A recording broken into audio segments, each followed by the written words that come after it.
24/10/2023 आज हम लोग भगवत गीता 62 रिकॉर्ड कर रहे हैं और हमने लास्ट टाइम खत्म किया था चैप्टर नंबर 15 टेक्स्ट नंबर 6 पे। तो आज हम लोग चैप्टर नंबर 15 टेक्स्ट नंबर 7 से स्टार्ट करेंगे। सो लेट अस इन्वोक। जय श्री कृष्ण चैतन्य प्रभु नित्यानंदा श्री अद्वैत गदाधर श्री वासादि गौरव भक्त वृंदा बोलो श्री प्रभुपाद की जय। हे Radha Krishna, thank you so much कि आप एक अपॉर्चुनिटी हमको दे रहे हैं भगवत गीता समझने के लिए और उसको अपने लाइफ में इम्प्लीमेंट करने के लिए। अगर ये नॉलेज आज हमारे पास नहीं होता तो हम कीचड़ में पड़े होते। आपकी असीम कृपा है प्रभु कि आपने हमें हाथ पकड़कर उठा के रखा है इस नॉलेज से। हम आपको तो देख नहीं पाते, लेकिन आपका भगवत गीता आप ही हैं। आप भगवत गीता के स्वरूप में हम सबकी जिंदगी में मौजूद हैं।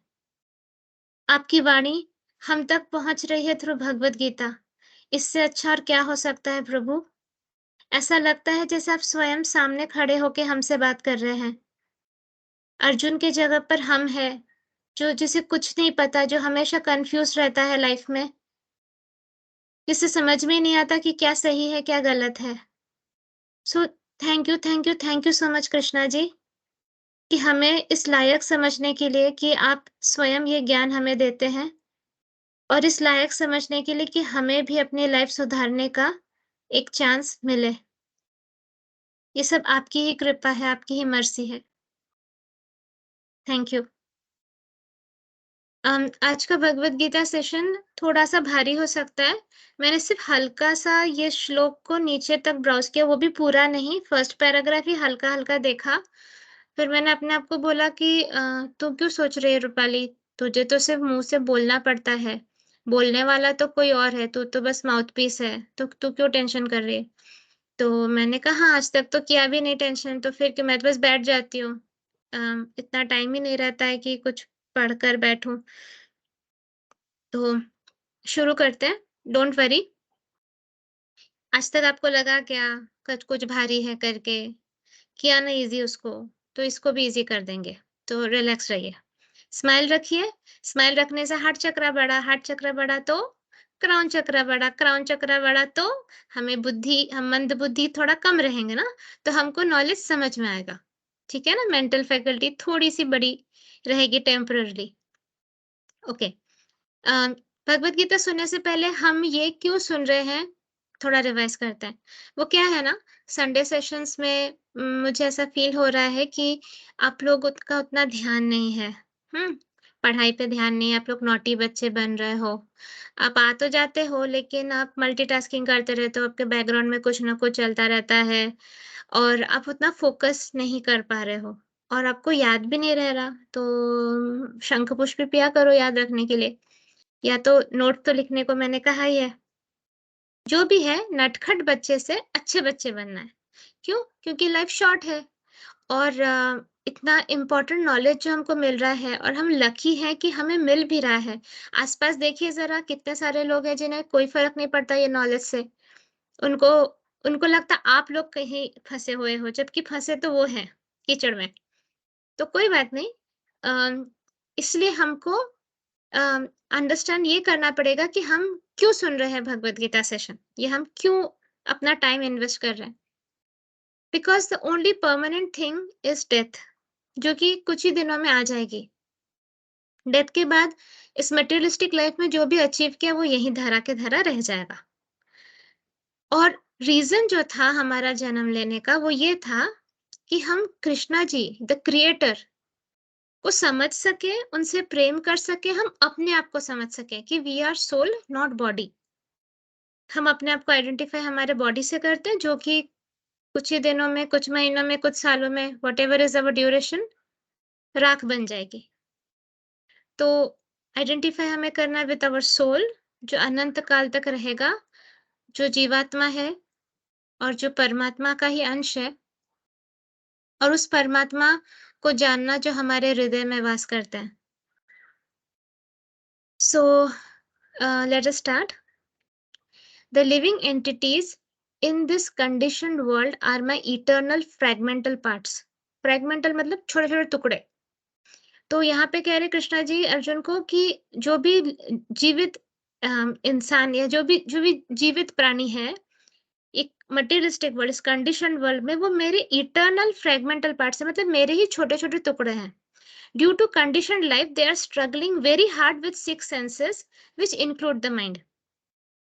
तो हमारी लाइफ कंडीशनड है। कंडीशन मतलब अ, माया का परत हमारे ऊपर है। तो इसीलिए हम अपने जो 6 सेंसेस हैं, उसको व्हिच इंक्लूड्स द माइंड, उसको लेकर हम बहुत ज़्यादा परेशान रहते हैं। ये सब लेकर हम बहुत ज़्यादा परेशान रहते हैं। In this verse, the identity of the living being is clearly given. The living entity is the fragmental part and parcel of the Supreme Lord eternally. It is not that he assumes individually in his conditional life and in his liberated state becomes one with Supreme Lord. He is eternally fragmented. मतलब ऐसा नहीं है कि मरने के बाद हम कृष्णा जी के अंदर समा जाएंगे और हमारी इंडिविजुअलिटी खत्म हो जाएगी। ये तो हमने पहले भी भगवत गीता के चैप्टर्स में देखा है कि हम अपनी इंडिविजुअलिटी मेंटेन करते हैं, ठीक है? हमारी आत्मा ही रहेगी, लेकिन हम कृष्णा जी के पास पहुंच जाएंगे। क्यों? क्योंकि हम हमेशा से ही टुकड़े ही थे। तो ये मायावादी फिलॉसफी के साथ थोड़ा भेदभाव है। वो लोग बोलते हैं कि हम भगवान में समा जाएंगे, व्हेयरएज वैष्णव्स बोलते हैं कि हम हमेशा से टुकड़े ही थे, टुकड़े ही रहेंगे। It is clearly stated, it is clearly said, Sanatanaha. According to Vedic version, the Supreme Lord manifests and expands himself in innumerable expansions, of which primary expansions are called Vishnu Tattva. हमने तो ये देखा, हम चैतन्य चरितामृत में भी हमने देखा कि किस तरह से श्री कृष्ण अपने आप को एक्सपैंड करते हैं। हाँ, कैसे एक्सपैंड करते हैं? गोलक में कौन है? राधा कृष्ण है, ठीक है? कृष्णा जी वहां से एक्सपैंड करके बनते हैं महाविष्णु, फिर महाविष्णु से बनते हैं गर्भोदक्षी विष्णु, फिर गर्भोदक्षी विष्णु से बनते हैं क्षीरोदक्षी विष्णु। तो ये सब क्या है? ये एक्सपेंशंस है। और अगर आप लोगों ने चैतन्य चरितामृत लास्ट के 2 नहीं सुने हैं तो प्लीज सुन लीजिए, वो इजी हो जाएगा आपके लिए समझना कि उनके और क्या-क्या एक्सपेंशंस है। हाँ, समझ रहे हैं? हम एक्सपैंड कर सकते हैं क्या? हम नहीं एक्सपैंड कर सकते, हम में वो कैपेबिलिटी नहीं है। आप मैं रूपाली हूँ तो मैं एक्सपैंड करके एक और भूपाली बन सकती हूँ क्या? मिताली बन सकती हूँ क्या? नहीं। मैं एक्सपैंड करके सिर्फ मोटी बन सकती हूँ और कुछ नहीं बन सकती। वो भी खा-खा के ही सिर्फ एक्सपैंड कर सकती हूँ मैं। लेकिन कृष्णा जी खुद को एक्सपैंड कर सकते हैं, हाँ? और वो अलग-अलग उसमें एक्सपैंड उन्होंने किया है और उनका प्राइमरी एक्सपेंशन है विष्णु तत्व, ठीक है? In other words, Vishnu Tattva is the personal expansion and the living entities are separated expansions. तो हमें देखो ये भी समझना होगा, कुछ उनके पर्सनल एक्सपेंशन है और कुछ उनके सेपरेटेड एक्सपेंशन है। तो पर्सनल एक्सपेंशन हो गया मतलब उनसे डायरेक्टली निकलने वाला हो गया विष्णु तत्व, और थोड़े से सेपरेटेड एक्सपेंशन हो गए हम लोग, हम living entities. By his personal expansion, he is manifested in various forms like Lord Ram, Narsimhadev, Vishnu Murti, and all the predominating deities in the Vaikuntha planets. Vaikuntha planets जो है वो एक एक प्लेनेट के एक एक भगवान है, ओके, डीटी है। तो एक नरसिम्हा देव का है, एक श्री राम का है, एक विष्णु मूर्ति का है। तो इस तरह से बहुत सारे वैकुंठ प्लैनेट्स हैं। तो let me give a search and see कि वैकुंठ प्लैनेट का कोई फोटो मिलता है क्या। पहले से पढ़ के रखती ना तो ढूंढ के रखती, लास्ट मिनट पे रूपाली को सब करना रहता है। ओके,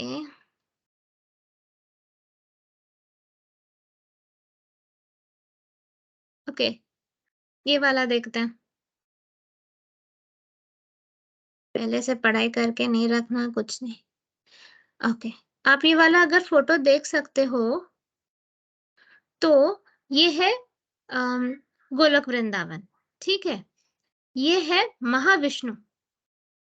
अब आप देखो, ये एक ये है पद्मनाभा, मधुसूदना, अधोक्षा, उपेंद्र, ये विष्णु मूर्ति, गोविंदा। तो ये है सारे वैकुंठ के प्लैनेट्स, ठीक है? इसको और बड़ा करो। हाँ, देखो पुरुषोत्तम, श्रीधरा, प्रद्युम्ना, ये सब एक-एक वैकुंठ के प्लैनेट्स हैं।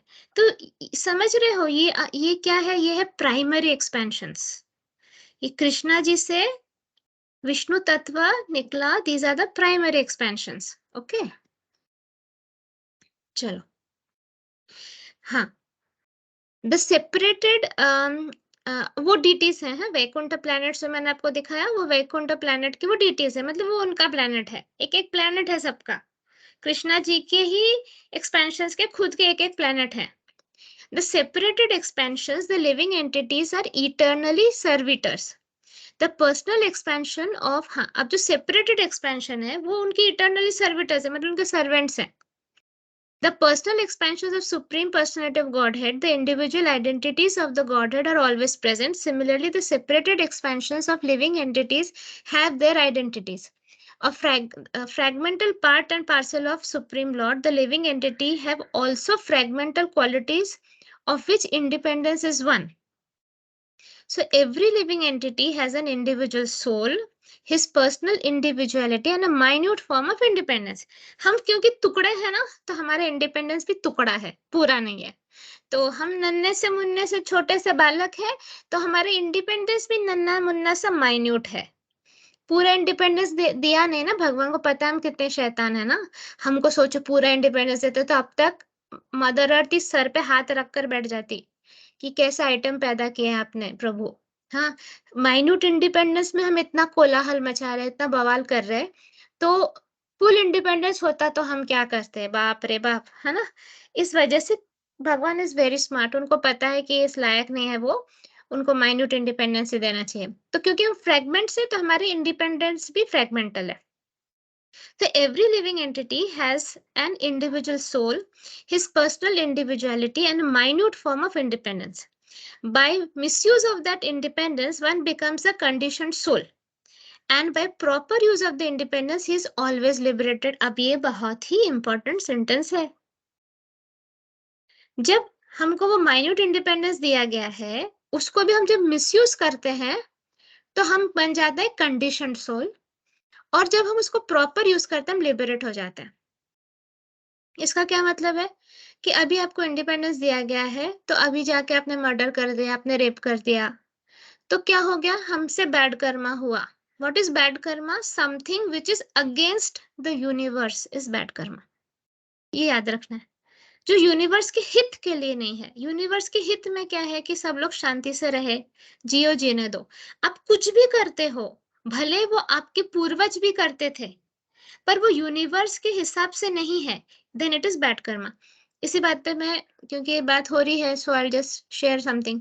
अभी रिसेंटली मैंने फेसबुक पे एक पोस्ट देखा था और शेयर भी किया, जिसमें एक गुजराती फैमिली, एक गुजराती फैमिली, वापी बोल के कोई सिटी है, वहां पर एक कपल, मतलब कपल ने, एक लड़का लड़की एक दूसरे से प्यार करते थे, पर उनके घर वालों ने उनकी शादी के लिए रजामंदी नहीं दी, तो उन्होंने सुसाइड कर लिया।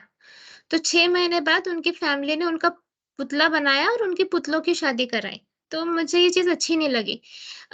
इन द सेंस कि this is very high level of selfishness. क्यों? क्योंकि ये सिर्फ़ इंडिया में होता है कि एन अर्निंग एक अर्निंग अडल्ट बच्चों को कंट्रोल करना ज़रूरी है। लेकिन जो अडल्ट है और जो अर्न कर रहा है और वो अपना रेस्ट ऑफ द लाइफ़ किसी के साथ बिताना चाहता है, तो उसको ये आज़ादी मिलनी चाहिए। लेकिन पूर्वजों के हिसाब से, पूर्वज मतलब हमारे पुराने जनरेशंस कुछ फॉलो करते थे, इसीलिए वो सब खाप पंचायत और ये सब बहुत कुछ-कुछ चीज़ें जो थी, क्योंकि उनको लगता था कि अम, हमारे हमारे ही कास्ट के लोग हमारे कास्ट में ही शादी करेंगे, तो फिर इट विल बी मेंटेन्ड, कुछ होगा उनका जो, I think the breed will be maintained. हाँ, they did not want the breed to get contaminated या समथिंग, जो भी था, पर वो सब पहले था। अभी इतना ज्यादा इंटरमिक्सिंग है सब जगह वैसे भी कि this things do not hold. अभी का टाइम चेंज हो गया, तो टाइम के साथ चेंज होना भी जरूरी है। एंड सबसे इम्पोर्टेंटली सबसे ऊपर है, आप ह्यूमन बनो। अगर आपके किसी डिसीजन या एक्शन की वजह से 2 इंसान मर जा रहे हैं, मतलब that action is not as per the universe, it is against the universe, then it is महापाप। दिस इज़ सेल्फिशनेस कि मेरे हिसाब से चीज़ें होनी चाहिए। और ये पेरेंट्स का लव नहीं होता है, ये पेरेंट्स की सेल्फिशनेस होती है। वो बोलेंगे मेरा मैं तुम्हारे लिए इतना चिंता करता हूँ या करती हूँ, जिसकी वजह से मैं चाहता हूँ कि तुम्हें तो कुछ एक्सपीरियंस नहीं है, तुम हमारी बात सुनो, तुम सुखी रहोगे। जब एक इंसान कह ही रहा है कि मैं इसके बिना सुखी नहीं रह सकता, फिर भी उसका गर्दन पकड़कर अगर शादी कराकर वो करते हो, तो वो इंसान क्या करेगा? तो हमारी सोसाइटी इतनी टॉक्सिक बनते जा रही है कि अपनी चीज़ थोपने पे वो लोग इतना ज़्यादा प्रेशराइज़ करते हैं कि देन अपनों को ही खो देते हैं। सो हमको ये समझना है कि जो ये this is another case of misuse of independence. मैंने पहले भी बोला था, मैं इस सेशन में फिर से बोलूँगी कि व्हाट इज़ मैरिज? मैरिज होता है कि 2 आत्माएँ ये डिसाइड करती है कि हम एक-दूसरे के सुख-दुःख में एक-दूसरे का साथ देंगे। बस ये होता है मैरिज और कुछ नहीं। तो अगर 2 आत्माओं ने डिसाइड किया कि मैं रेडी हूँ, कि मैं तुम्हारे हर सुख और हर दुःख में तुम्हारा हाथ पकड़ के उसे फेस करूँगी या करूँगा, देन उनको मैरिज में जाना चाहिए।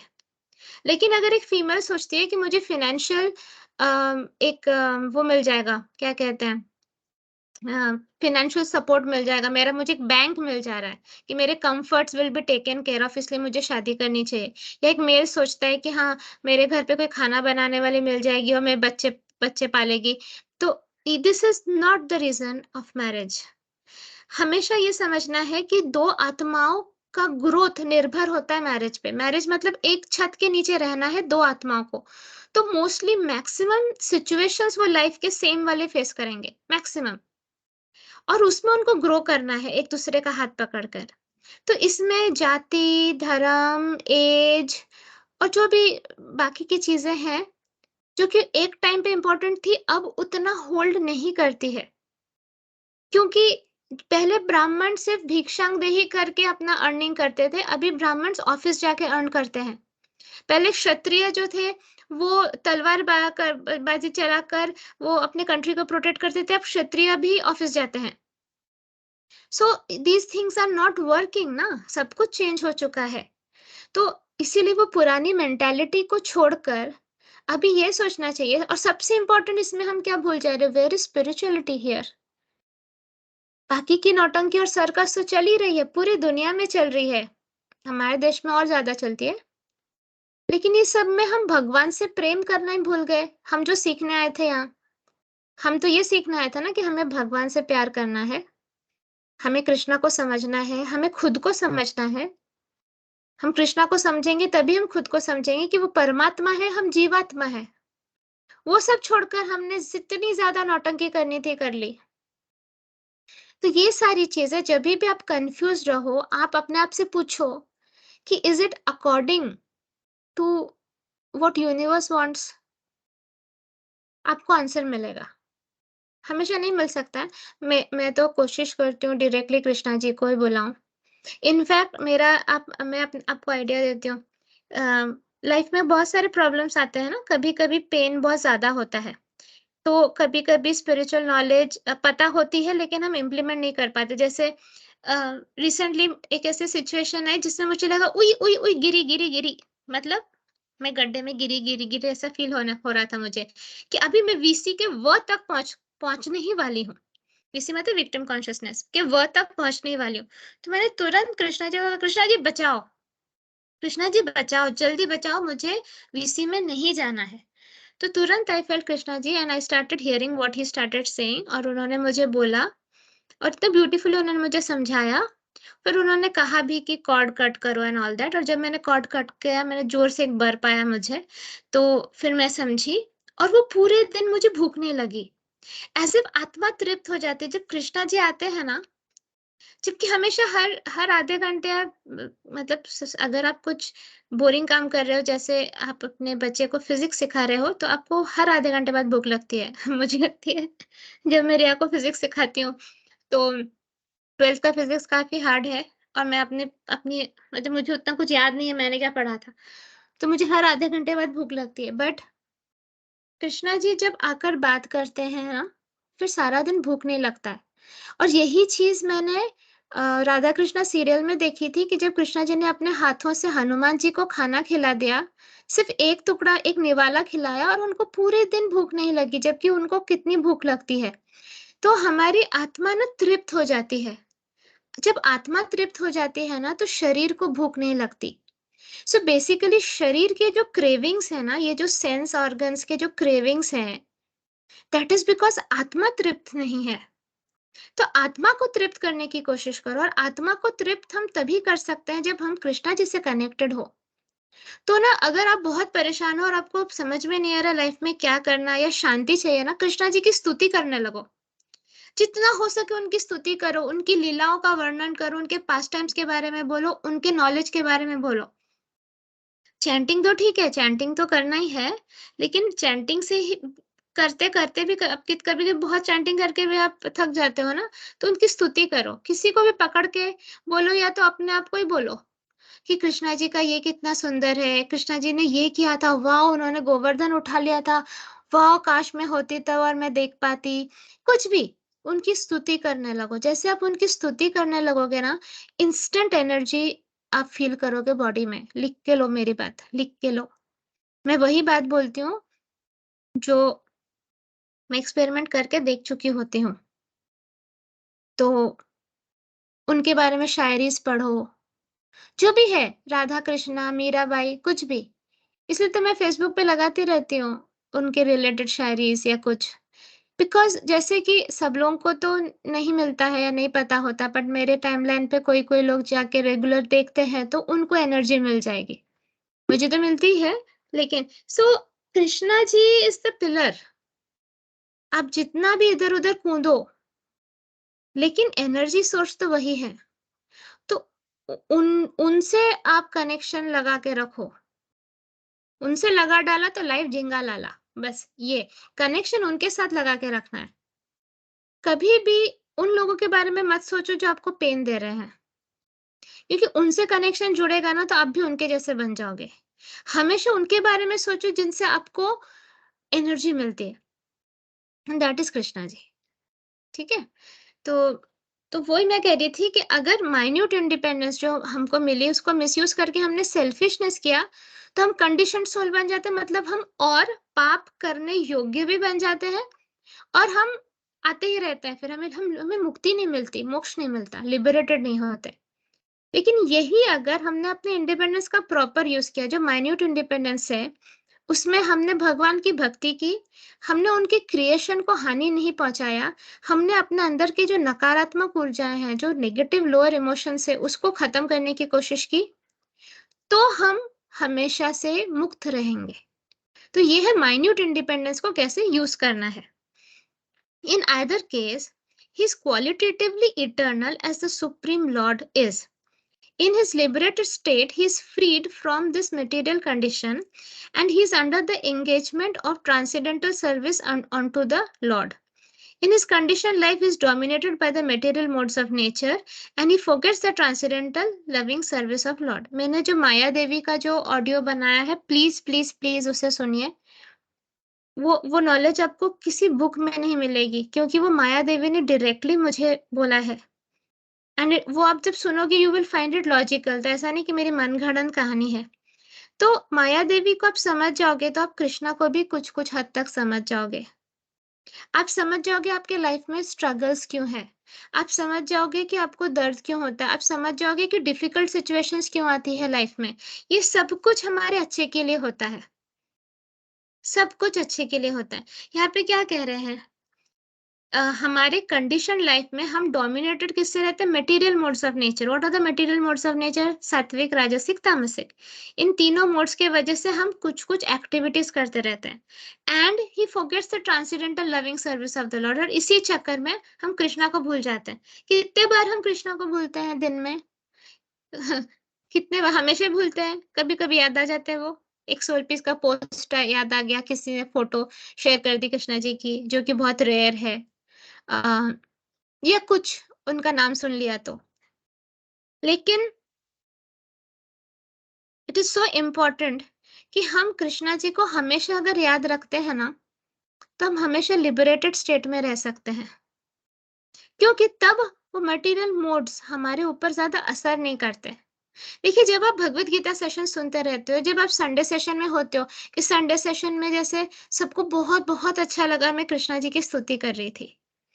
तो सबके आँखों में आँसू आ गए, उनके रोंगटे खड़े हो गए, सब रोने लगे, उनको आँख खोलने का मन नहीं कर रहा था। वो टाइम में आपको अपनी कोई भी परेशानी याद आई क्या? नहीं ना? तो क्या थे आप? आप लिबरेटेड थे। आपको कुछ फ़र्क नहीं पड़ रहा था। आपकी आत्मा झूम रही थी, it was enjoying the bliss. Krishna ji की स्तुति में तो कंकड़, पत्थर, कीड़े-मकोड़े, देवी-देवता सब लोग एन्जॉय करते हैं, क्योंकि उन्हीं से तो हम बने हुए हैं। तो आप सोचो कि हमारे ऊपर ही है, अगर हम कृष्णा जी से जुड़े हुए रहेंगे हमेशा, तो हम लिबरेटेड स्टेट ऑफ माइंड में रहेंगे। और स्लोली-स्लोली एक्चुअली हमें लिबरेशन मिल भी जाएगा, हमें फिर से ये जन्म-मृत्यु वाले साइकिल में नहीं फँसना पड़ेगा। तो हम क्या करते हैं, हम भूल जाते हैं कृष्णा जी को, ये मटेरियल माया देवी के असर के वजह से हम कृष्णा जी को भूल जाते हैं। As a result, he has to struggle very hard to maintain his existence in the material world. मतलब बहुत मेहनत करनी पड़ती है इस मटेरियलिस्टिक वर्ल्ड में अपना एग्जिस्टेंस मतलब जिंदा रहने के लिए। कैसी हालत होती है? एक अनाथ बच्चे की जैसी हालत होती है ना, जिसको पता है कि उसके पेरेंट्स नहीं है, तो सब कुछ उसी के कंधों पर है, तो उसका लाइफ कितना हार्ड होता है। सपोज अगर हमारे मम्मी पापा नहीं है, तो कितनी भी उम्र हो जाए, कभी-कभी थक जाता है ना इंसान, लगता है कि काश मेरी परेशानियाँ कोई और सँभाल ले। तो यही स्टेट होता है जब हम कृष्णा जी को भूल जाते हैं। अब जब हम कृष्णा जी को याद रखते हैं, हमें पता है कि he is the supreme controller. Krishna ji सब कुछ कंट्रोल कर रहे हैं। हमें कुछ कंट्रोल ही नहीं करना है। हमारा पोज़ीशन है एज़ हिज़ इटर्नल सर्विटर, मतलब हम उनके चरणों के पास बैठे हुए हैं सेवक बन के, सर्वेंट हैं हम। तो हम कुछ कंट्रोल नहीं करेंगे। जो हो रहा है उनकी मर्ज़ी से हो रहा है। Everything is being sanctioned by him and हमारे कर्मों के हिसाब से हो रहा है। हमारे कर्म ऐसे हैं इसीलिए हमें वो दुःख मिल रहे हैं। हमारे कर्म नहीं होते ऐसे तो हमें नहीं मिलता ना वो दुःख।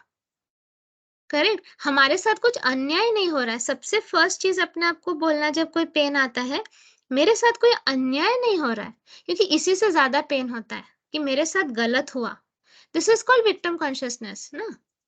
तो ये फीलिंग ना हमें हमें अभी विक्टिम कॉन्शसनेस समझ में तो आ गया है, पर हम कितने बार वीसी में जाते हैं, ये थोड़ा टेस्ट करो आप दिन भर में। कभी-कभी ना हम रियलाइज़ भी नहीं करते हम वीसी में चले जाते हैं। बार-बार मैं रिपीटेड नॉलेज देती हूँ सो दैट कुछ भी करने से पहले अब आपको कहीं मैं वीसी में तो नहीं जा रही। उस दिन मैंने क्या किया, मुझे लग रहा था कि मैं वीसी में जाने वाली हूँ, तभी मैंने अपने आप को रोक कर बचाओ कृष्णा बचाओ करने लगी मैं। कि मुझे नहीं जाना है, क्योंकि वो कीचड़ है, वहाँ पे बहुत पेन है, वहाँ बहुत दर्द है। आप सोचो, अगर आप वीसी को एनर्जेटिकली देखो, तो एक काला-सा, गंदा-सा, बदबूदार जगह है, जहाँ पर अगर आप डुबकी मारोगे ना, डांबर जैसा काला, आपको वहाँ पे सिर्फ दर्द होगा और कुछ नहीं होगा। यही अगर आप राइट नॉलेज यूज़ करो कि यार मेरा कर्म है, मैंने ऐसा किया था, जिसकी वजह से मेरे साथ ऐसा हो रहा है, तो किस बात का पेन? और अन्याय तो होता ही नहीं है, क्योंकि फाइनली सैंक्शन लेटर तो कृष्णा जी देते हैं ना। फाइनली मोहरा तो कृष्णा जी लगाते हैं कि स्टैम्प्ड ओके, अब इस पर्सन को ये फेस करना है। तो अन्याय तो हो ही नहीं रहा है। जल्दी-जल्दी खत्म कर देते ना बैड कर्मास। देखो, जल्दी-जल्दी खत्म करेंगे, हमारी संचित कर्मा की पोटली छोटी-छोटी होगी, तो हम जल्दी-जल्दी कृष्णा जी तक पहुँच भी सकेंगे। क्या करना है यहाँ पे रहकर? यहाँ पे यही सब होने वाला है। वही चक्रांत चक्रव्यूह है बस, और कुछ नहीं है। तो इस चक्रव्यूह से निकलना बहुत ज़रूरी है। तो हम रियलाइज़ भी नहीं करते, लेकिन माया देवी हमको सरक करके खींचती है एकदम, फड़ाक से खींचती है। तो माया देवी का यही काम है ना, टू चेक कि हम रेडी है कि नहीं कृष्णा जी तक पहुँचने के लिए। आप वो मेरी माया देवी वाला ऑडियो सुन लेना प्लीज़, ठीक है? तो क्या है, जब हम कृष्णा जी को भूल कर इस धरती पे जिंदा रहने की कोशिश करते हैं, तो लाइफ बहुत हार्ड हो जाता है। क्यों? क्योंकि हर स्टेप पे टेंशन, मेरी नौकरी रहेगी कि नहीं, मेरे लव्ड वन ज़िंदा रहेंगे कि नहीं? मेरी हेल्थ ठीक रहेगी कि नहीं? मेरा मेरा कोई ख़्याल रखने वाला होगा कि नहीं? मुझसे कोई प्यार करेगा कि नहीं? सो हर एक स्टेप में हमें सिर्फ़ स्ट्रगल, स्ट्रगल और स्ट्रगल रहता है, ठीक है? लेकिन जब हम सोचते हैं कि अरे! मुझे टेंशन करने की क्या ज़रूरत है? मेरे साथ वही होगा, जो मैंने किया है। और जो मैंने पास्ट में किया, किया। पर अभी तो मेरा प्रेज़ेंट मैं अच्छा करूँ, तो मेरा फ्यूचर अच्छा होगा। My present Karma determines my future.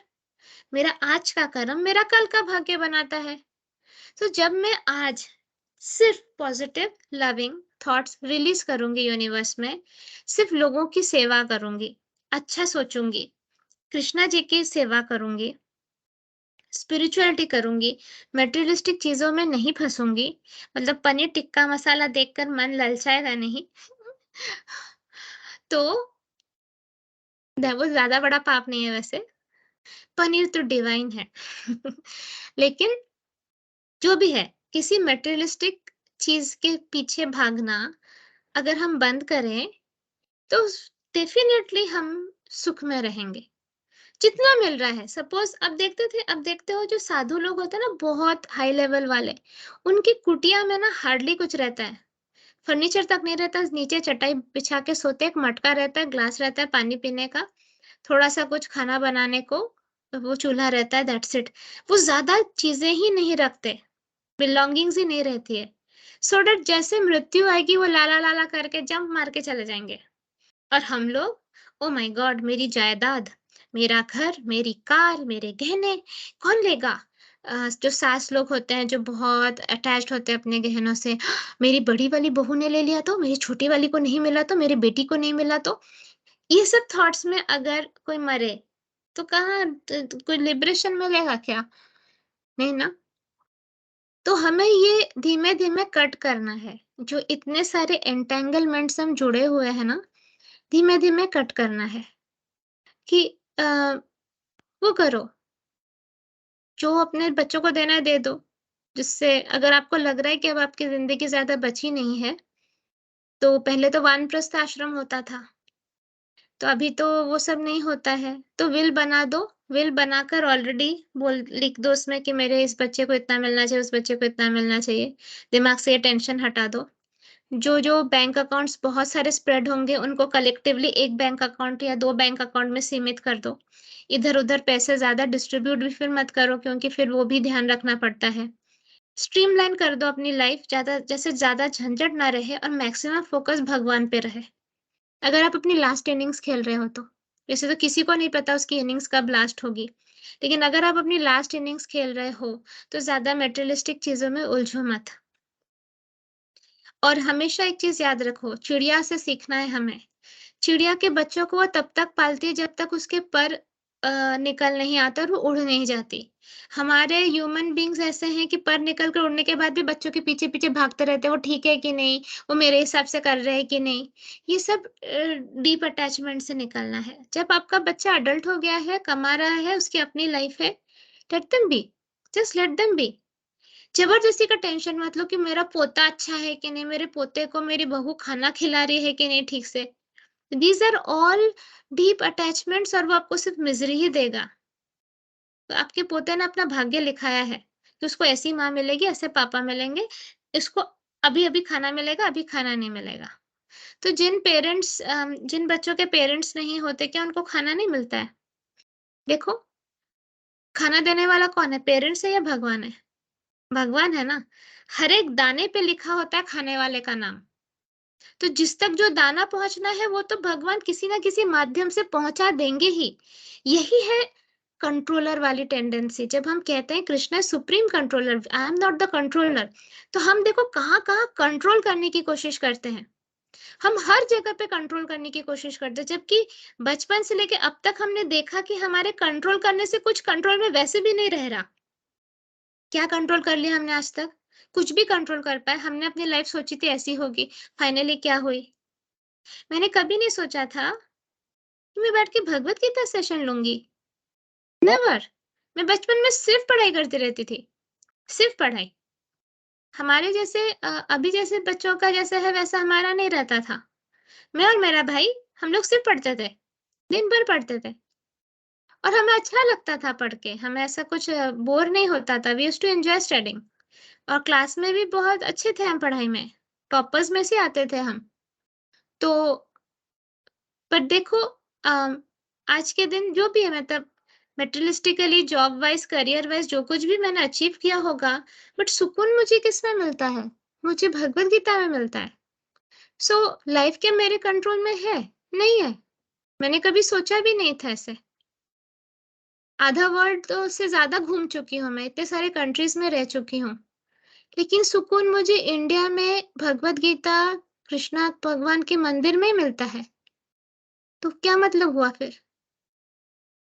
तो अपने बच्चों को इसके साथ जोड़ो, कृष्णा जी के साथ जोड़ो, भगवद गीता के नॉलेज के साथ जोड़ो। तो व्हाटएवर मैं जो बोल रही थी कि हम कंट्रोल करने की कोशिश करते हैं और कंट्रोल हमारे हाथ में होता नहीं, कंट्रोल होता है सुप्रीम कंट्रोलर के हाथ में। So let us not try to control, let us just accept everything as Krishna prasadam. मैंने क्विक बिट्स बोल के सीरीज़ शुरू किया है जिसमें कुछ-कुछ इम्पोर्टेंट सेंटेंसेस को मैं जो हमें हमेशा याद रहना चाहिए, उनको मैं एक स्लाइड बनाकर, एक फ़ोटो बनाकर लगा रही हूँ। वो आप लोग डाउनलोड करके अपने पास रखो। लगे तो प्रिंट आउट बना के फाइल बना के रखो। जैसे कि जैसे ही आपको परेशानी हो, आप तुरंत जाके वो वाला पढ़ लो। हाँ, वो इसलिए मैंने फ़ोटो जैसे बना के रखा है जैसे आपके लिए ईज़ी होगा। तो क्योंकि क्या है अभी भगवद गीता में मैं इम्पोर्टेंट बातें बोलती हूँ, बट भगवद गीता 1 घंटे का होता है। तो जब आपको तुरंत चाहिए होगा, अगर आपने नोट्स लिखा होगा तो इट इज़ गुड। लेकिन नहीं होगा तो क्विक बिट्स में I will try to post at least once every week. देखती हूँ मैं मेरे भी टाइम के हिसाब से। अम, फिलहाल तो बहुत भाग-दौड़ चल रही है, लेकिन उसके हिसाब से आप वो अपने एक फ़ाइल बना के रखिए, फ़ोल्डर बना के रखिए, जैसे कि आपको जभी भी पेन हो, तो तुरंत वो पढ़ें। मेरा काम क्या है? मेरा काम है साम, दाम, दंड, भेद आपका पेन कम करना। उसके लिए मुझे कितना भी पेन पेन लेना पड़े, मैं ले लूँगी। ये सारा जो करती हूँ मैं, इसका क्या पर्पस है? इसका यही पर्पस है कि किसी का पेन थोड़ा-सा भी कम हो जाए। ये और मुझे इतना अच्छा लगता है जब आप लोगों के फीडबैक्स आते हैं, आप लोगों के कमेंट्स आते हैं और आप कहते हो, आप उसमें लिखते हो कि माँ ये जैसे मैंने सुना, मैं उस दिन इस परेशानी में थी पर मेरा एकदम से थॉट्स अलाइन्ड हो गए और मुझे बहुत अच्छा लग रहा है। तो इससे मुझे और मोटिवेशन मिलता है। कोई-कोई लोग हैं हमारे ग्रुप में जो रोज़ भगवद गीता सुनते हैं और उन्होंने लिखा भी है और उन्होंने वीडियो फीडबैक भी दिया है, तो उससे मुझे और अच्छा लगता है कि मतलब it is worth it. Seriously it is worth it. So uh ये आप लोग करिए। अपने आप को बताइए डैमेज कंट्रोल करना है। What is damage control? मतलब किसी एक इंसिडेंट से अगर आपको लग रहा है मुझे दुखी हो रही हूँ मैं, तुरंत डैमेज कंट्रोल करो। उसको लिंगर करने होने मत दो। उस फीलिंग को ना कुछ मिनट से ज़्यादा रहने मत दो। जितने ज़्यादा आपके दिल में दुःख रहेगा, जितने ज़्यादा देर, उतना डैमेज करेगा। मतलब आप सोचो आपने आपके अंदर एक बुलेट डाल दिया है। जब बंदूक की गोली लगती है, तो वो बुलेट को निकाला क्यों जाता है शरीर से? क्योंकि अदरवाइज़ पूरा पॉइज़न फैल जाएगा। ठीक है? तो इसीलिए जल्दी से इस बुलेट को निकालना पड़ता है ऑपरेशन करके। आप लोग आपने वो बॉलीवुड मूवीज़ में देखा होगा ना, जो हीरो होते हैं वो गोली लगता है तो अपने आप ही चाकू लेके उसको गरम करते हैं मोमबत्ती पे, फिर कचाक से काटते हैं, गोली निकालते फिर पट्टी बाँधते हैं। मैं तो देख के बेहोश हो जाऊँगी। बाप रे बाप! चाकू लेके काट के गोली निकालना मेरे से तो ना हो पाए, उससे अच्छा तो मैं मर जाऊँ। तो पर वो क्यों किया जाता है? सो दैट वो पॉइज़न फैले ना। हाँ, तो इसी उसी तरह से जब हमें पेन फ़ील होता है किसी इंसिडेंट की वज़ह से हमें तुरंत दुःख हुआ, उस दुःख में रहा मत करो क्योंकि वो पॉइज़न फैला देगा, टॉक्सिन प्रोड्यूस करेगा आपके बॉडी को, तो तुरंत डैमेज कंट्रोल करो। तो डैमेज कंट्रोल करने के लिए आपके पास किट होनी चाहिए आपकी, जिसमें ये क्विक बिट्स हो गया फिर वो जो मैंने शॉर्ट्स रिलीज़ किया है, वो शॉर्ट्स के वीडियोज़ जो हैं यूट्यूब पे आप अपना प्लेलिस्ट खुद का बना के रखो कि आपको तुरंत ये वाला आप करो। आपकी जो भगवद गीता के जो नोट्स हैं, इसलिए मैं कहती हूँ नोट्स लिखो, उसमें अच्छे से कलर पेन से हाइलाइट करके रखो, अच्छा जब ये टाइप का पेन होगा तो मुझे ये करना है। तो ये मेहनत आपको करनी होगी। तो जब आप ये करोगे, आप अपने सोल को डैमेज होने से रोकोगे। देखो, जब किसी को हार्ट अटैक आता है ना, तो डॉक्टर कहता है पहले 4 घंटों में अगर उसको दवाई मिल जाए तो उसका हार्ट डैमेज होने से बच जाता है। ये मेरे पापा के टाइम पे कहा था। जब मेरे पापा को हार्ट अटैक आया था, उस समय हमें किसी को पता नहीं था, बस मुझे इंट्यूशन हुआ था कि समथिंग इज़ वेरी रॉन्ग, और उस समय प्रेग्नेंट भी थी मैं। मेरा फर्स्ट बच्चा होने वाला था, 9th मंथ थी, मतलब उसी हफ्ते होने वाला था, और उसी हफ्ते पापा को हार्ट अटैक आया था। तो मैं बस पापा ने एक ढकार ली थी, और उस ढकार से मुझे समझ में आ गया था कि कुछ तो बहुत गड़बड़ है। ये तो कितने साल, 18 साल पहले की बात है। तो मैंने पापा को कहा, पापा मुझे ठीक नहीं लग रहा, समथिंग इज़ रॉन्ग। पापा ने कहा कुछ नहीं, सिर्फ मैंने बर्प ही तो किया है। मैंने कहा हाँ, बर्प में कुछ नहीं है, पर पता नहीं मुझे ऐसे इंट्यूशन हो रहा है कि कुछ होने वाला है। और एग्ज़ैक्टली कुछ ही दिनों में, विदिन अ वीक, 3-4 दिनों में ही पापा को हार्ट अटैक आया। और जब आया, क्योंकि पापा डायबिटिक है, तो डायबिटिक पेशेंट्स को पेन नहीं होता ना, तो वो साइलेंट हार्ट अटैक रहता है। तो पापा को कुछ पेन नहीं हो रहा था, उनको बस एसिडिटी हो रही थी। और गर्मी लग रही थी, ठंडी लग रही थी, थोड़ा अनईज़ीनेस लग रहा था। तो मैंने सिर्फ़ पापा से कहा, जब पापा ने मुझे बताया था, मैं उस समय ऑफ़ कोर्स बच्चे डिलीवर करने के लिए मैं जर्मनी से आ गई थी इंडिया, मम्मी के पास। तो मैंने सिर्फ़ पापा से कहा कि पापा मुझे लग रहा है कि you should go to the doctor immediately. पापा बोले मैं नहीं जाऊँगा, मुझे कुछ हुआ ही नहीं है। तो मैंने कहा कि ठीक है, तो मैं इतना बड़ा पेट लेके आपको ड्राइव करके लेकर जाती हूँ फिर। तो फिर मैंने मम्मी से कहा, मम्मी आप पापा को लेकर जाओ, वरना मैं लेके जाऊँगी ज़बरदस्ती और इस हालत में। तो मम्मी ने कहा नहीं, नहीं हम जाते हैं। तो पापा खुद ही ड्राइव करके गए थे, और डॉक्टर ने फिर उनको कहा कि ऐसे-ऐसे हार्ट अटैक आया है उनका, और उन्होंने कहा कि उसको जाके थैंक यू बोलो जिसने तुम्हें तुरंत भेजा, क्योंकि फर्स्ट 4 आवर्स में ही हार्ट डैमेज होने लगता है। तो फिर वो इको करके देखते हैं हार्ट डैमेज हुआ कि नहीं, पापा का टच वुड नहीं हुआ था डैमेज। तो जैसे फिजिकल हार्ट के लिए फर्स्ट 4 आवर्स इतने क्रूशियल हैं, तो उसी तरह हमारी एनर्जी बॉडी होती है, एक इमोशनल बॉडी होती है। तो हमको ये समझना होगा कि जब एक पेन हमारी लाइफ में आता है, उसको जितने जल्दी हम डैमेज कंट्रोल करें ना, उतना हम अपने आत्मा को बचा लेंगे। हम आत्मा को डैमेज होने नहीं देंगे, हम अपने सोल स्ट्रेंथ को लीक होने नहीं देंगे। तो damage controlling part is very important, जो कि नॉलेज से ही आएगा। तो ये करना है, क्योंकि क्या होता है, अगर आप सालों-साल इसमें रहते हो, then it becomes very difficult. हुँ? और मुझे एक मेंबर ने रिक्वेस्ट किया था कि जो लोग अभी के जनरेशन के हैं, मतलब ये 25 साल वाले अ, जनरेशन वाले जो हैं, जिनको अभी बहुत कुछ पता ही नहीं है, तो उसने भी कहा था कि उनके एग्ज़ाम्पल्स लेकर भी मैं बताया करूँ कि थोड़ा सोफिस्टिकेटेड वे में बोलना पड़ेगा। तो आप बोलेंगी रूपाली माँ भगवद गीता के बीच में क्या सिखा रही है? तो अभी के बच्चों में प्रॉब्लम ये है कि they are not educated about physical intimacy. उन्हें बस लगता है कि किसी के साथ भी कुछ करने से कोई प्रॉब्लम नहीं है, जिसकी वजह से एनर्जेटिकली आप कितना डैमेज होते हो आपको पता नहीं है। When you are physically intimate with someone, आप उसका एनर्जी शेयर कर रहे हो अपने साथ। आप उसकी उसकी एनर्जी अगर गंदी है, तो आपकी एनर्जी कंटेमिनेट होती है। देखो, हम एससीएस करके, एचकेएम करके अपनी एनर्जी को क्लेंस करते हैं। हम ये सारे स्पिरिचुअल प्रैक्टिसेस क्यों करते हैं? क्योंकि हमारा एक-एक थॉट ना एक थॉट फॉर्म बन के, ऐसे वो थॉट फॉर्म पता है कैसे दिखता है? एक बड़ा-सा कीड़ा जैसे सोच लो, वैसा दिखता है, और वो हमारे ऑरा पे चिपका हुआ रहता है। हाँ, हमारा आउटर ऑरा, कभी-कभी इनर ऑरा में चिपका हुआ रहता है। तो जब हम ये एससीएस-वीसीएस करते हैं, ये सारे धुल के निकल जाते हैं, मतलब ये डिसइंटीग्रेट, न्यूट्रलाइज़ हो जाता है। वही अगर आप किसी गंदे एनर्जी वालों के साथ इंटरैक्ट कर रहे हो, मतलब फिज़िकली इंटीमेट हो रहे हो, आप उसकी ये सारा कचरा, इंक्लूडिंग उनके ऊपर के भूत-प्रेत, अपने ऊपर ले लेते हो। तो आपको सावधान होना है। What is physical intimacy? आपको ये समझना है, व्हेन वी से मेकिंग लव, मतलब आप किसी से बहुत प्यार करते हो, और फिर physical intimacy is a way of making love, मतलब उस लव को और ज़्यादा एक्सप्रेस कर रहे हो आप। जहाँ पर लव नहीं है, then it is lust, that is wrong. Lust को बढ़ावा देना मतलब again it's a negative lower emotion, मतलब कृष्णा जी से दूर जाना, ठीक है? तो ये हमको बहुत समझना होगा कि कैजुअल सेक्स और रैंडम सेक्स इसके साथ भी मत किया करो। Just avoid it. Physically intimate उसी के साथ हो जिसके साथ आप प्यार फील करते हो, जिसके लिए आपको सच में लगता है कि यू यू फील कनेक्टेड इतना ज्यादा कि you can experience divinity through that person, otherwise you should avoid to do it.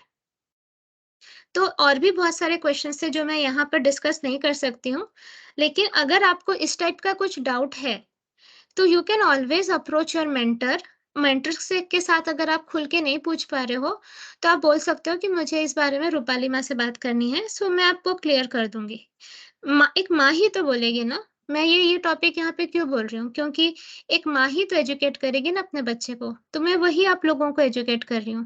कोई अलग से आके तो आपको बताएगा नहीं। तो जो भी टीनेजर्स या जो भी कम एज के लोग या ज्यादा एज के लोग भी सुन रहे हैं, you need to understand कि love is more important, and whenever you are doing any such thing you have to be very careful about the energy exchange also।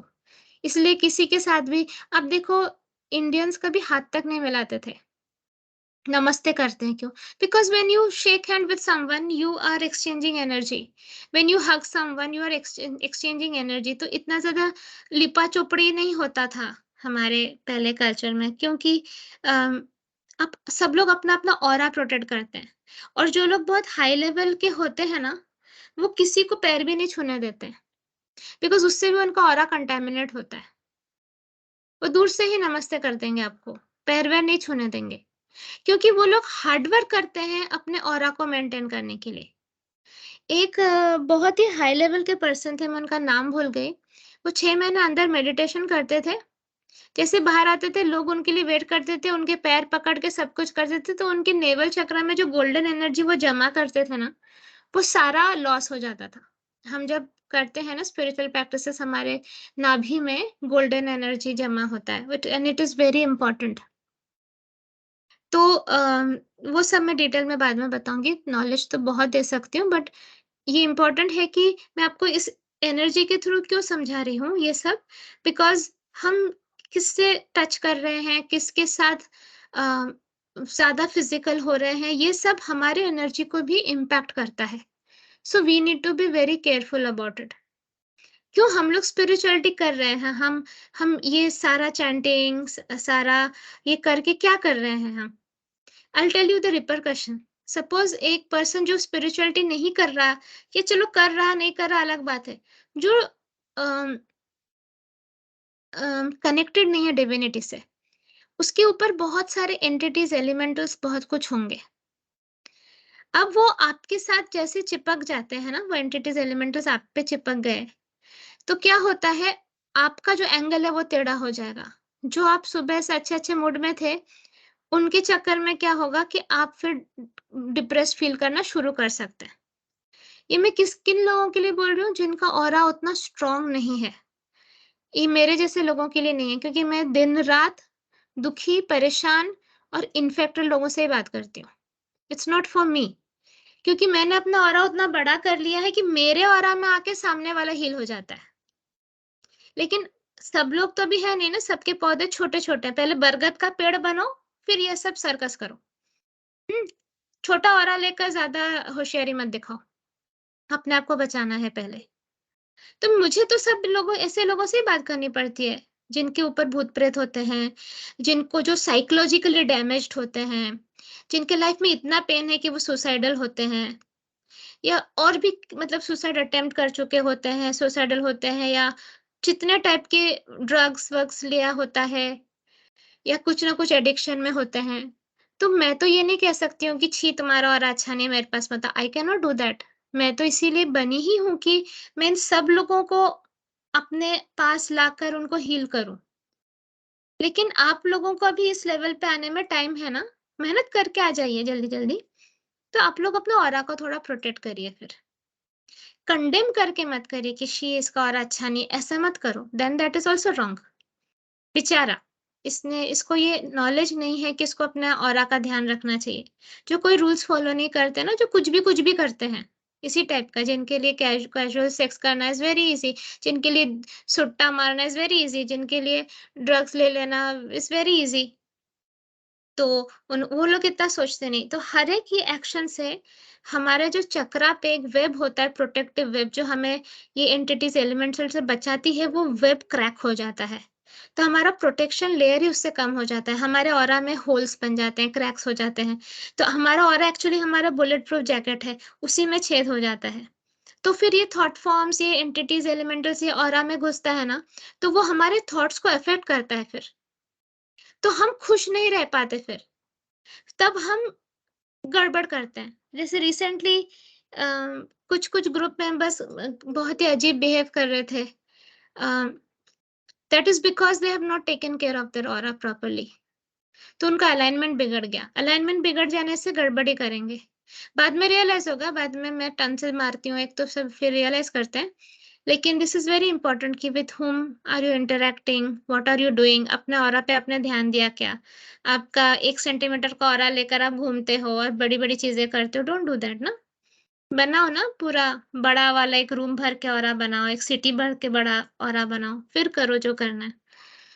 तो या मुझसे कनेक्टेड रहो या कृष्णा जी से कनेक्टेड रहो, तो फिर भी ऑरा मेंटेन रहेगा। तो ये सारी चीजें मैं बाद में फिर से किसी सेशन में इसको थोड़ा और इन डेप्थ समझाऊंगी। आज के स्कोप में ये नहीं है। So let me get back to it. Okay, the living entities, not only the human beings and cats and dogs, but even the greater controllers of the material world, Brahma, Lord Shiva, and even Vishnu, are all parts and parcels of Supreme Lord. तो सिर्फ हम ही लोग नहीं, कुत्ते बिल्ली नहीं, लेकिन बड़े बड़े कंट्रोलर जैसे ब्रह्मा जी, शिव जी, विष्णु जी, ये सब कृष्णा जी के पार्ट एंड पार्सल हैं, टुकड़े हैं। They are all eternal, not temporary manifestation. वो टेम्पररी मैनिफेस्टेशन नहीं, वो हमेशा से थे, eternal. The word karsati, that is struggling or grappling hard, is very significant. The conditioned soul is bound up as though shackled by iron chains. He is bound up by the false ego, and the mind is the chief agent which is driving him in his material existence. When the mind is in the mode of goodness, his activities are good. When the mind is in the mode of passion, his activities are troublesome. And when the mind is in the mode of ignorance, he travels in lower species of life. तो देखो अभी condition soul तो पता ही है, इस ये हमें chain से बांधा हुआ है, मतलब हम कंडीशन सोल से मतलब चेन से बंधे हुए हैं। अब क्या है, अगर हम सात्विक मोड में है तो हमारे एक्शंस अच्छे होंगे। हम राजसिक मोड में है तो हमारे एक्शंस थोड़े गड़बड़ होंगे। और अगर हम तामसिक मोड में है तो सबसे नीचू लेवल के एक्टिविटीज होंगे हमारे। तो इससे हमें समझ में आ रहा है कि हमारा that conditioned soul is covered by the material body with the mind and the senses, and when he is liberated, this material covering perishes, but his spiritual body manifests in its individual capacity. तो जब हम खत्म हो जाते हैं, मतलब हम जब मर जाते हैं तो हमारा जो मटेरियल बॉडी है वो खत्म हो जाता है, लेकिन हमारी जो स्पिरिचुअल बॉडी होती है वो रहती है। The following information is there in the Madhyanadi Nayasruti. Acha. It is stated here that when a living entity gives up this material embodiment and enters into the spiritual world, he revives his spiritual body, and in his spiritual body, he can see the Supreme Personality of Godhead face to face. He can hear and speak to him face to face. He can understand the Supreme Personality as he is. हाँ, तो मरने के बाद तुरंत ये सारी चीजें नहीं होती है, ये भ्रम भी दूर रखो। ऐसा नहीं होता कि मरने के बाद हम भगवान हो जाते हैं या मरने के बाद हमें भगवान दिखने लगते हैं। नो नो नो, भगवान नहीं दिखते हैं। हमें स्पिरिचुअल मास्टर जरूर दिखते हैं हमारे वाले, या कोई हायर सोल दिखता है जो हमको हेल्प करता है हमारे आगे के जर्नी के लिए। लेकिन अगर हम गोलक पहुंचते हैं, स्पिरिचुअल बॉडी हमें तब मिलती है ना जब ये सारा कुछ कचरा हम खत्म कर दें। अगर हम गोलक पहुंचते हैं तब उस स्पिरिचुअल बॉडी में हम कृष्णा जी के सामने सामने होते हैं, हम उन्हें सुन सकते हैं, उन्हें देख सकते हैं, उन्हें समझ सकते हैं। अदरवाइज और ये बहुत लंबा जर्नी है, बस ये मतलब बहुत हार्ड वर्क की जरूरत है, उसके बाद जाके ये चीज होगी। In Smriti also it is understood that in the spiritual planets, everyone lives in bodies featured like the Supreme Personality of Godhead. As far as bodily construction is concerned, there is no difference between the part and parcel living entities and the expansions of Vishnu Murti. In other words, at liberation, the living entity gets a spiritual body by the grace of the Supreme Personality of Godhead. तो spiritual body भी काफी हद तक विष्णु जी जैसे ही दिखती है। तो मरने के बाद मतलब लिबरेशन के बाद जब मोक्ष मिल जाए तब हमें एक बॉडी मिलती है जो कि कृष्णा जी के आशीर्वाद से जो ऑलमोस्ट उनके जैसे वो विष्णु जी जैसे दिखने वाली बॉडी मिलती है। द वर्ड मम एवं मसः fragmental parts and parcels of the Supreme Lord is also very significant. The fragmental portion of the Supreme Lord is not like some material broken part. We have already understood in the second chapter that the spirit cannot be cut into pieces. The fragment is not materially conceived. It is not like matter which can be cut into pieces and joined together again. That conception is not applicable here because the Sanskrit word sanatana, eternal, is used. The fragmental portion is eternal. It is also stated in the beginning of the second chapter that Dehinosmin yataha, in each and every individual body, the fragmental portion of the Supreme Lord is present. That fragmental portion, when liberated from the bodily entanglement, revives its original spiritual body in the spiritual sky, in a spiritual planet, and enjoys association with the Supreme Lord. It is, however, understood here that the living entity, being the fragmental part and parcel of the Supreme Lord, is qualitatively one, just as the parts and parcels of gold are also gold.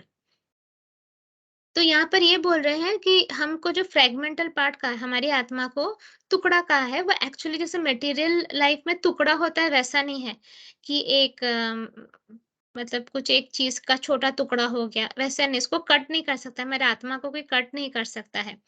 लेकिन हम सोचे छोटा part जिसमें सारे qualities है भगवान वाले, लेकिन कम क्वांटिटी में है। जैसे एक बड़ा सा बार ऑफ गोल्ड के छोटा सा गोल्ड का टुकड़ा हो जैसे वैसे। तो जैसे ही हम लिबरेट हो जाते हैं, हम अपना ओरिजिनल स्पिरिचुअल बॉडी हमको मिल जाता है स्पिरिचुअल प्लैनेट में, स्पिरिचुअल स्काई में, और फिर हम कृष्णा जी के साथ रह सकते हैं।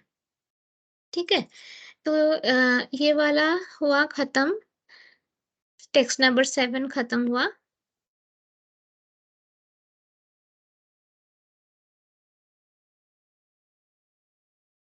टेक्स्ट नंबर 8 छोटा है, ये खत्म करते हैं।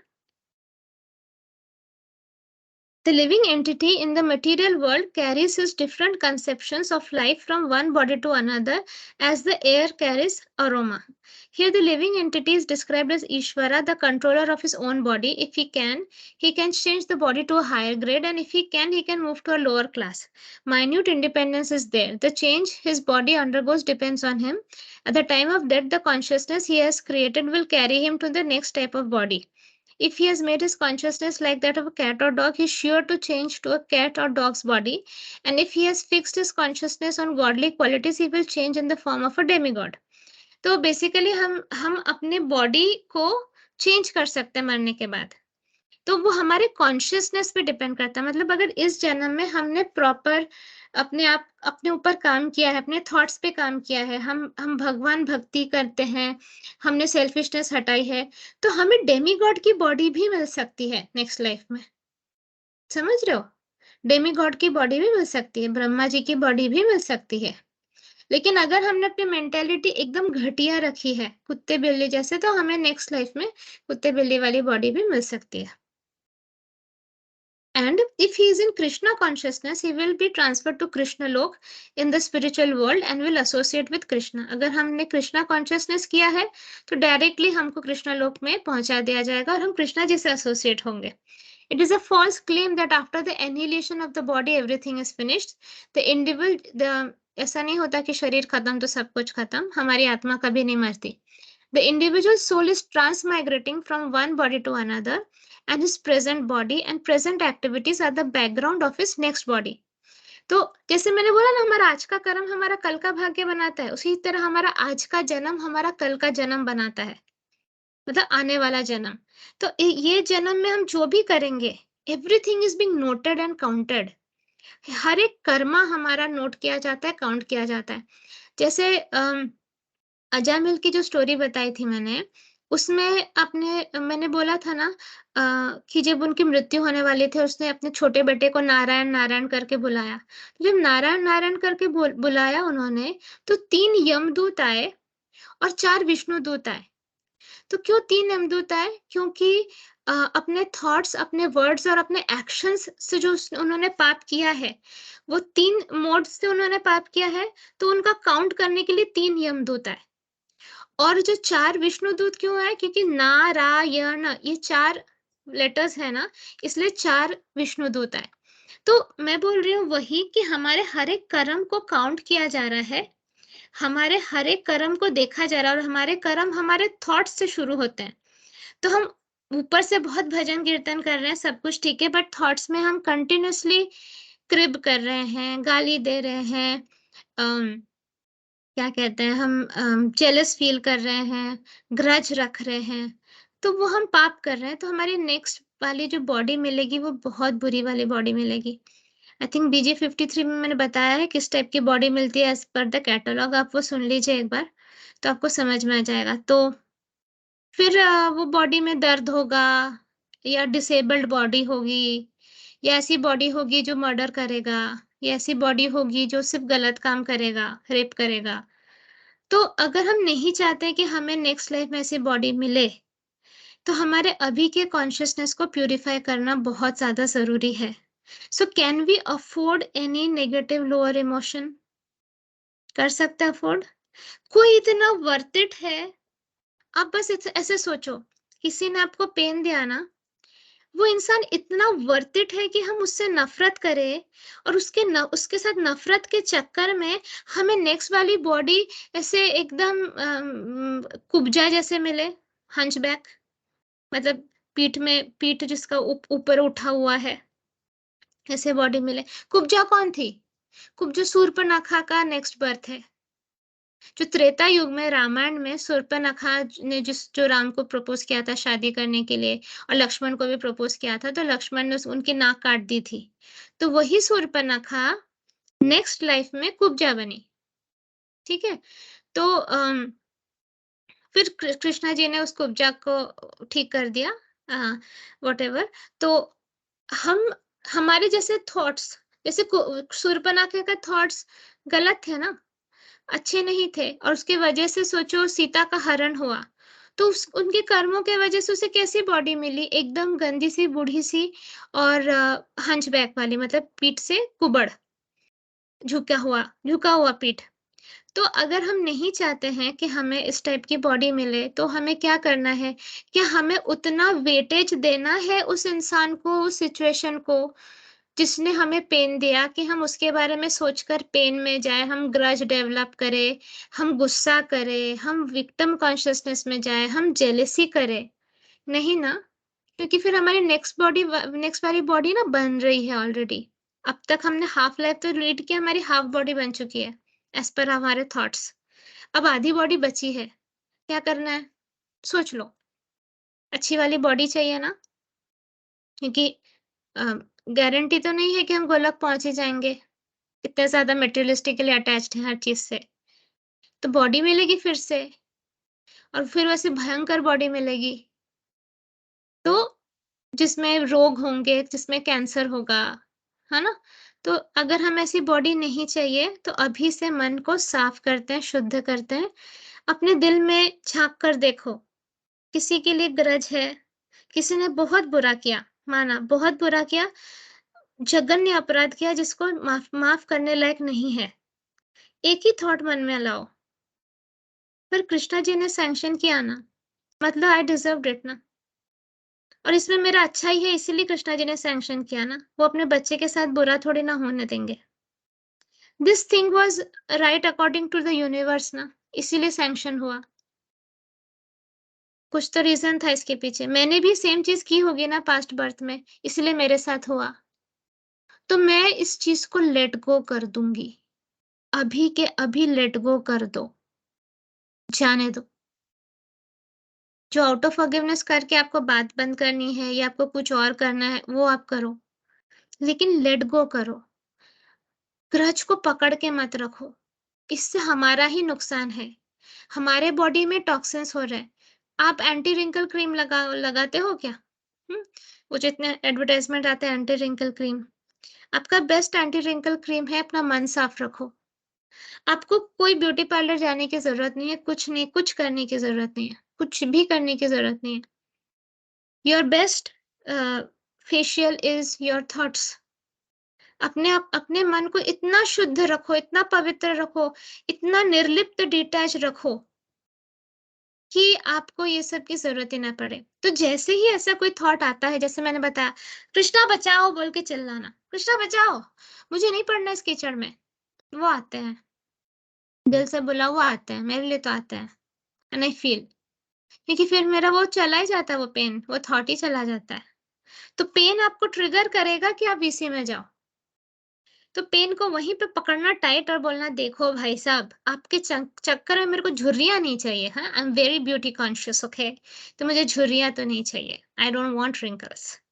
तो मुझे ना वीसी में जाना, ना टीसी में जाना, ना बीसी में जाना, कुछ नहीं करना है। मुझे कुछ करना नहीं है। कृष्णा जी ने अलाउ किया है, I deserve it, end of story. जा, बोलकर लेट गो करो। आपका पेन चला जाएगा। ट्राई तो करके देखो, पहले इस्तेमाल करें फिर विश्वास करें। ठीक है? संडे सेशंस आइए, संडे सेशंस में क्विज़ होता है। हाँ, इट इज़ वेरी इंटरैक्टिव, आपको पता चलेगा आप कहाँ खड़े हो। आपको लग रहा होगा, हाँ, मैं तो रोज़ भगवद गीता सेशन सुनती हूँ।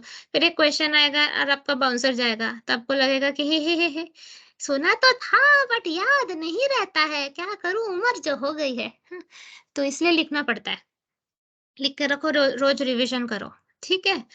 तो ठीक है, so I think I will end it here. एक क्विक ब्लेसिंग कर देते हैं सबके लिए। 2 फरवरी तक आप सबको थोड़ा केयरफुल रहना है। 2 फेब तक आपको बहुत सारे यूनिवर्स टेस्ट दे सकता है।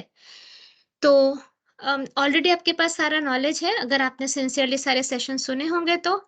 नहीं सुने होंगे तो फटाफट सुनो, यूज़ द नॉलेज और and just be aligned with the universe, humble रहिए, do not try to control anything. सर झुकाइए और बस मन में बोलिए कि हे राधा कृष्णा, आपसे बड़ा शुभचिंतक तो मेरा कोई है ही नहीं। मुझे तो सिर्फ आप चाहिए, जैसे कि मैं आपकी सेवा कर सकूं। मैं अपने लिए नहीं चाहती हूँ, बस मुझे अपॉर्चुनिटी दीजिए आपकी सेवा करने की, इतना शुद्ध कर दीजिए। बस बोल के जस्ट लेट गो करिए, आपको ताकत मिल जाएगी वो सिचुएशन फेस करने की। और कोई हो ना हो, मैं हूँ आपके साथ। I am there, I will always be there. तो मुझे याद कर लेना, आप लोग तो करते ही हो हर जगह। मुझे याद कर लेना, मुझसे एक एनर्जी मिल जाएगी उस पर्टिकुलर सिचुएशन से निकलने की, ठीक है? सो राधे कृष्ण, जय श्री कृष्ण चैतन्य प्रभु नित्यानंदा, श्री अद्वैत गदाधर श्रीवासादि गौरव भक्त वृंदा। बोलो श्री प्रभुपाद की जय। Thank you so much Krishna ji, for your love, for your care, for your blessings and for this amazing Bhagavad Gita knowledge. आपकी कृपा के लिए बहुत-बहुत धन्यवाद। बस आशीर्वाद दीजिए कि हम नालायकी ना करें और इम्प्लीमेंट कर पाएँ। तो हम चैप्टर नंबर 15 टेक्स्ट नंबर 8 पे यहीं पे खत्म करते हैं। राधे कृष्ण।